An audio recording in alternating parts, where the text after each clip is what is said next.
Hello, bonjour et bienvenue dans ce Cosmic Live du 28 décembre jusqu'au 3 janvier. Mais quel que soit le moment où vous tombez sur cette vidéo, les guidances sont intemporelles, donc prenez ce qui résonne, laissez le reste. Comme d'hab, j'ai canalisé quelques petites choses par écrit et ensuite je vais tirer quelques cartes. Le premier message que j'ai noté, c'était que c'est pas le moment de baisser les bras. Quel que soit en fait le sujet, quel que soit le projet, quel que soit ce que vous avez en tête, ça peut être des choses très concrètes, je sais pas moi, genre un projet, une formation, ce genre de choses, ou des projets un peu plus, un peu moins peut-être palpables, j'en sais rien, le fait d'être en couple, le fait de peut-être de fonder une famille, de déménager, voilà, des envies, des trucs qu'on peut avoir un petit peu. Il y avait quelque chose d'assez ferme qui disait, voilà, c'est pas le moment de baisser les bras parce qu'en gros, on est sur les 5 derniers kilomètres du marathon. Donc évidemment qu'on n'en peut plus, évidemment que c'est long, que c'est chiant, qu'on se dit qu'on n'y arrivera jamais. C'est pas le moment de lâcher. Ça ne veut pas forcément dire que tout va se dérouler à la perfection sur forcément les prochains jours, mais dans les prochaines semaines, et les prochains mois, et quand je dis prochains mois, c'est dans les 2-3 mois, on n'est pas non plus sur 9-10 mois, dans les 2-3 mois, et avant ça, mais on va dire résolution, le truc va se résoudre d'ici 2 ou 3 mois. Mais déjà, voilà, d'ici quelques jours, quelques semaines, il va déjà y avoir un peu des signes, des trucs qui vont venir nous rassurer sur le fait que, ah ok, voilà, je suis sur la bonne direction, j'ai bien fait de pas lâcher. Voilà, comme si des étapes allaient un peu se... L'image que j'ai, ouais, comment dire, c'est comme si les étapes s'ouvraient au fur et à mesure qu'on avance. Donc c'est aussi pour ça que peut-être vous en avez ras la coquille, vous aussi, parce qu'en fait on voit pas ce qui vient, et du coup on a l'impression que ça avance pas forcément. Alors qu'en réalité il faut continuer d'avancer pour que ça s'ouvre, pour que la prochaine étape puisse s'ouvrir. Donc c'est pas le moment de baisser les bras. Deuxième point, plus émotionnel, il peut y avoir, on est sur une semaine d'entre-deux, et quel que soit le moment où vous regarderez cette vidéo, peut-être que ça tombera aussi sur des moments comme ça, un peu entre-deux. Donc il peut y avoir de la mélancolie, un peu d'inconfort, il peut y avoir des peurs aussi un petit peu qui remontent. C'est normal, c'est parce qu'on est dans une période, voilà, alors on est présentement entre la fin de l'année et le début de l'année, mais ça peut être aussi quand on est en transition par rapport à soi-même, entre deux jobs, entre deux relations, entre deux états aussi. Parfois on change de, comment dire, on évolue, et entre deux évolutions, il y a un truc un peu voilà, qui n'est pas forcément confortable. L'idée c'est de ne pas trop se prendre la tête. Par rapport à ça, c'est-à-dire que s'il y a des peurs qui remontent, s'il y a de la mélancolie, de la tristesse, des choses comme ça, l'idée c'est pas de s'arrêter et d'essayer de comprendre d'où ça vient, qu'est-ce que ça veut dire et pourquoi et comment. Il faut juste laisser passer, en fait. Il faut juste laisser passer les choses qui ont besoin d'être vraiment analysées, creusées, etc. Elles vont persister, elles vont revenir. Donc voilà, vous risquez pas de passer à côté d'un gros dossier, on va dire, à classer. Là, c'est plus des espèces de petites vagues émotionnelles, mais qui sont dues à cette transition, à cette période d'entre-deux. Et ça va se calmer tout seul, en fait. C'est un peu... bon, l'image est un peu kitsch, mais l'image que j'ai, c'est celle du métronome. Et en fait, le métronome va à donf, donc forcément, il y a plein de choses qui remontent.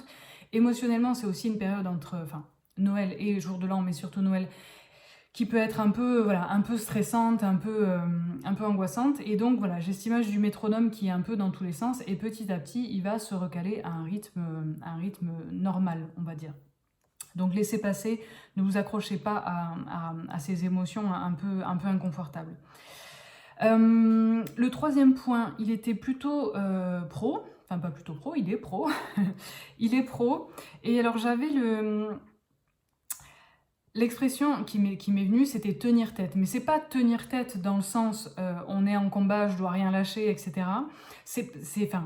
il y a cette idée-là, parce que j'ai aussi noté qu'il ne fallait pas céder. Mais on n'est pas dans une prise de tête, on n'est pas dans un affrontement, voilà, un truc de fifou, quoi.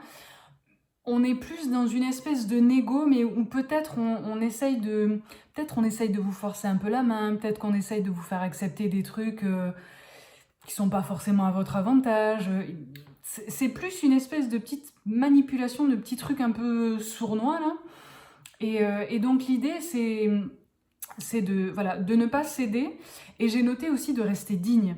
C'est-à-dire que dans ces espèces de négociations ou de trucs un peu... on peut essayer de vous déstabiliser en vous faisant douter de vous-même, de vos capacités, de « ouais, mais t'es sûr que ça, parce que ouais, nous on a regardé, c'était pas... » En fait, à partir du moment où vous sentez une espèce de condescendance, une espèce de jugement, et surtout une remise en question de votre valeur, vos compétences, ce que vous avez pu apporter, j'en sais rien moi, à l'entreprise, à l'équipe, jusqu'à présent, c'est qu'on essaye un peu de vous manipuler pour vous faire avaler la pilule, en gros. Donc c'est pour ça que il faut pas céder. Mais pour autant, on n'est pas dans un truc, où il faut défendre le beefsteak, il faut sortir les crocs, etc., etc. C'est juste rester ancré, rester aligné. Vous savez ce que vous valez. Vous savez ce que vous avez fait, vous savez quelles sont vos compétences, vous savez quelle est votre valeur. Donc en fait, peu importe ce qu'on vous dit en face, accrochez-vous à ça, restez ancré là-dessus et ne cédez pas en fait. Si on vous fait des propositions ou des trucs qui ne vous semblent pas justes, pas corrects, pas j'en sais rien moi, ouais, pas alignés avec ce que vous valez vraiment ou ce que vous voulez, ne cédez pas. En fait, l'idée, c'est pas de rentrer dans une, dans une prise de tête où on va s'énerver, etc. C'est juste de dire non. En fait, non, je vais pas prendre ça, ou non, ça me convient pas. Venez, on en rediscute, parce qu'en fait, là, comme ça, c'est non. Mais sans basculer en fait dans la colère et dans des émotions d'injustice et ce genre de choses, parce qu'à ce moment-là, si vous sentez ce petit truc qui monte, c'est que vous êtes en train de remettre en question votre valeur. C'est-à-dire que ce que vous entendez, même si vous dites « ouais, c'est bullshit », il y a quand même une petite partie où vous dites ah, « peut-être qu'ils ont raison, peut-être... » Et c'est à ce moment-là en fait qu'on montre les crocs. Alors que si vous êtes aligné avec vous-même, si vous savez ce que vous valez, il n'y a pas besoin de montrer les crocs en fait, il faut juste dire non. Et en fait, ce sera un non qui sera un peu ferme et définitif, et qui obligera en fait les autres ou l'autre partie à revoir un peu sa copie. Mais il n'y a pas besoin d'insulter ou de grimper sur les tables et ce genre de choses. Dernier message, avant que je tire un peu quelques cartes. Là, j'ai demandé plutôt pour ceci est un cœur, pour le relationnel, plus côté cœur. Il peut y avoir des messages inattendus, alors peut-être en lien avec la nouvelle année et ce genre de choses. Alors quand je dis inattendu, c'est inattendu, parce que quand même on les espérait un petit peu, mais voilà. Donc il peut y avoir des petits messages inattendus, ça ne veut pas dire qu'il y a une love story derrière, ou qu'il y a quelque chose qui reprend, ou ce genre de choses. Pour moi, ces messages qui pourraient venir un peu sortir de nulle part, c'est plus pour vous dire tu as compté pour moi. J'ai pas la sensation que derrière il y ait forcément quelque chose qui reprend, ou ma petite chienne qui tousse derrière. Donc ouais, ne vous emballez pas en gros, voilà, c'est cool, prenez le message, c'est chouette, mais ne vous emballez pas trop par rapport à ça. Et pour celles et ceux qui attendent / espèrent être dans une relation cool, saine, équilibrée cette année, en fait ce qu'on vous dit c'est que l'idée c'est de faire comme... c'est d'attendre l'amour comme si vous attendiez un ami. C'est-à-dire que, comme si la personne vous avait dit « non mais je passe dans la journée ». Vous ne savez pas quand, le matin, l'après-midi, le midi. Donc vous avez peut-être déjà un peu préparé des trucs, mais pas trop parce que vous ne savez pas à quelle heure il va arriver. Mais quand même, ça va arriver en fait. Quand un ami ou une amie vous dit « je passe dans la journée », vous n'allez pas être là sur votre téléphone ou à guetter par la fenêtre, il est là, elle est là. Non, c'est juste, elle va arriver, il va arriver. Donc quand il sera là, il me préviendra en fait. Et ben c'est un peu cet état d'esprit-là qu'il faut avoir par rapport à l'amour. C'est qu'en gros, c'est d'être convaincu qu'il va arriver. Il va arriver, il n'y a pas de... il n'y a pas d'alternative. Vous ne lui laissez pas d'alternative, en fait. Donc forcément, à un moment donné ou à un autre, voilà, ça va frapper à la porte. Voilà. Qu'est-ce qu'on a au niveau des cartes comme message supplémentaire pour cette semaine qui arrive? Too much. Peut-être que les négos, enfin too much. Oui, peut-être que les négos quand même dont je vous parlais au niveau pro, ce sera au niveau pécunier. Soit des augmentations, soit, je sais pas, des primes de licenciement, je ne sais pas si ça se dit comme ça, mais voilà, il y a peut-être de l'argent qui est comment dire, impliqué. Qu'est-ce qu'on veut dire avec ça? Ok. Pour moi, il y a des conflits qui vont se résoudre. Il y a des conflits qui vont se résoudre sur cette semaine. Ils vont se résoudre parce qu'on va se parler. Parce qu'on va se parler, parce qu'on va rétablir le contact. La communication, mais aussi le contact du lien. Par le toucher, par le fait de se voir, voilà, il y a quelque chose qui va un petit peu se résoudre pour moi par rapport à ça. Ça peut faire suite à une forme de culpabilité. C'est-à-dire que c'est pas juste une prise de tête comme ça et puis ah ben c'est bon, on se réconcilie. Ça doit être une prise de tête qui a potentiellement généré, alors soit qui a généré une forme de culpabilité par rapport à la famille, soit qui a été générée par une forme de culpabilité par rapport à la famille. C'est assez spécifique, hein, mais pour moi, il y a quelque chose qui est lié à la famille. Donc ouais, soit il y a eu des, je sais pas, des clashs et on se dit ouais, ta famille, nanani, nanana, ou alors c'est votre famille, je sais pas quoi. Soit il y a eu un truc avéré avec la famille qui a essayé de vous faire culpabiliser, soit c'est vous qui culpabilisez par rapport à la famille et ça va se résoudre. Quand je dis famille, ça peut être par rapport voilà, comment dire, au repas, aux réunions de famille qu'il y a pu y avoir dernièrement ou qu'il va y avoir prochainement, mais ça peut être aussi autour de la notion de famille, le fait de fonder une famille, créer une famille, les questions relatives à la famille, les enfants, etc. Il y a quelque chose, voilà, comme si on culpabilisait par rapport à une famille ou la famille, et ça va se résoudre. Qu'est-ce qu'on a d'autre? De quoi on parle ici?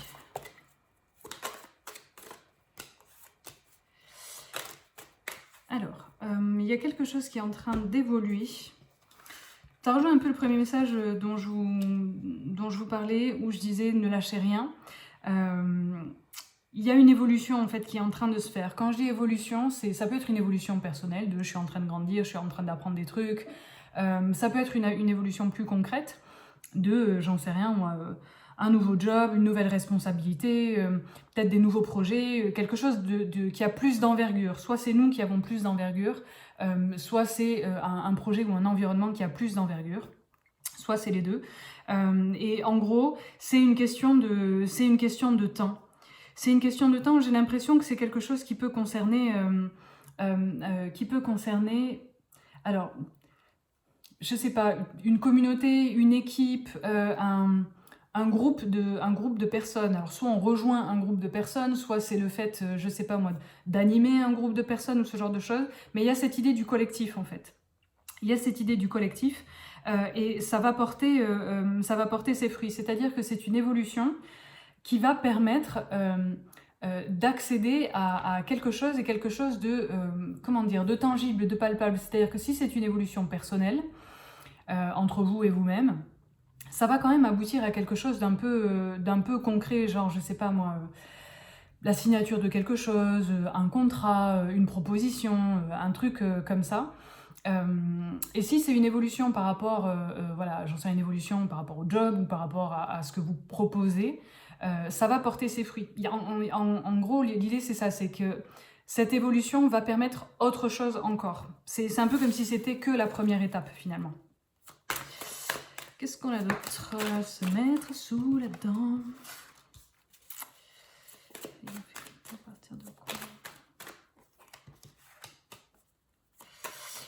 Alors, il peut y avoir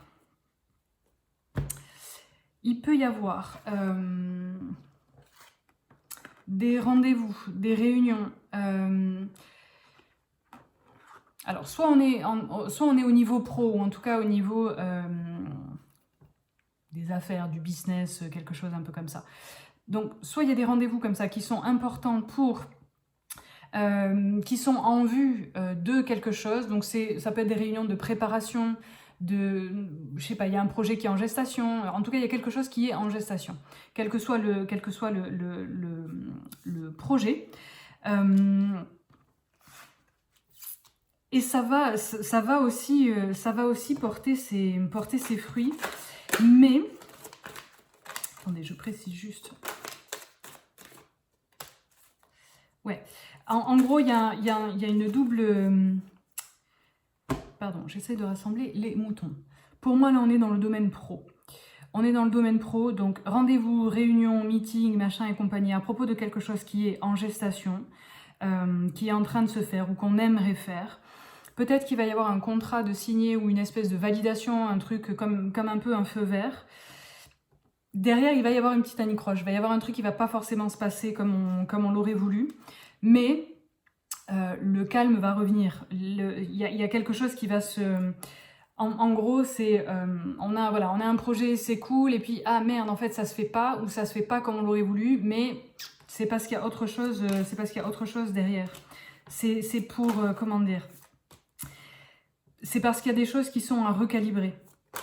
C'est parce qu'il y a des choses qui sont à recalibrer, et ça va quand même porter ses fruits, ça va quand même donner quelque chose. Ouais, il y a comme une petite déception, quelque chose qui va pas forcément tourner comme on l'aurait voulu, mais c'est pas, comment dire, c'est pas la fin du projet. C'est juste, ça se fait pas, ou ça se fait pas totalement comme ça, mais parce qu'il y a autre chose en fait derrière, ou parce que ça va se faire différemment. Qu'est-ce qu'on a d'autre? Il peut y avoir des rentrées d'argent. Il peut y avoir des rentrées d'argent. Pareil, en fait, j'ai l'impression qu'il y a pas mal de choses qui prennent un peu du temps sur cette semaine-là. Des trucs qui sont, en gros, c'est dans le pipe, quoi. C'est dans les tuyaux, mais on ne le voit pas forcément encore tout de suite. Mais il peut y avoir, ouais, alors, soit des rentrées d'argent, ça peut être des augmentations au boulot. Ça peut être aussi un projet ou quelque chose que vous avez en tête, dont vous aimeriez que ça vous rapporte de l'argent, et ça va aboutir. Ça va aboutir. Si ça n'aboutit pas sur cette semaine-là précisément, c'est quand même dans les tuyaux. Qu'est-ce qu'on peut nous dire d'autre? Et puis après, on va s'arrêter là. Ok, on a un examen. Qu'est-ce qu'on nous dit avec ça? J'ai les mêmes cartes qui n'arrêtent pas de tomber. Il y a une réussite, en fait. Il y a une réussite. Alors, soit c'est un examen, c'est-à-dire que soit on passe un examen et l'examen est validé et positif, soit c'est une forme de réussite. Ça peut être aussi une inscription à quelque chose qui fait que voilà, c'est considéré comme une réussite, le passage de quelque chose. Et encore une fois, on a quelque chose qui est en gestation. C'est-à-dire que cet examen, cette validation, ce truc qu'on a passé, ça peut être aussi très énergétique, hein, c'est-à-dire que ça peut être aussi parmi les multiples tests de l'univers. Voilà, vous avez réagi en fait différemment par rapport à d'habitude, et l'univers, Jésus, qui vous voulez, en a pris bonne note, et du coup vous avez passé l'examen, vous avez passé le test de l'univers. Ça peut aussi être un truc un peu subtil comme ça. Donc soit il y a une réussite concrète, un passage d'examen, une inscription, quelque chose qui est validé, soit c'est quelque chose de plus intérieur, de plus énergétique, et ça va mettre un peu de temps à, comment dire, à éclore, mais ça va aboutir à quelque chose. Alors soit à des contrats, des signatures de voilà, un peu officielles de documents, soit à une forme d'engagement. Une forme d'engagement, je sais pas moi, avec quelqu'un, dans une asso, dans un truc, voilà. Mais j'ai l'impression qu'il y a quelque chose d'un peu officiel quand même par rapport à ça. Voilà ce que on peut nous dire sur cette semaine qui arrive. J'espère que vous avez passé de belles fêtes. Si c'est pas encore passé, passez un bon réveillon. Mes meilleurs vœux pour cette nouvelle année, en espérant qu'elle tienne ses promesses d'année en un, de renouveau, et puis voilà, des choses qui reprennent, des choses qui s'allègent, je sais que pour beaucoup d'entre nous. 2025 a bien secoué les palmiers et elle continue, puisqu'elle n'est pas encore terminée. Donc ouais, un peu de légèreté serait bienvenue. Je vous embrasse bien fort, prenez soin de vous et je vous dis à la semaine prochaine.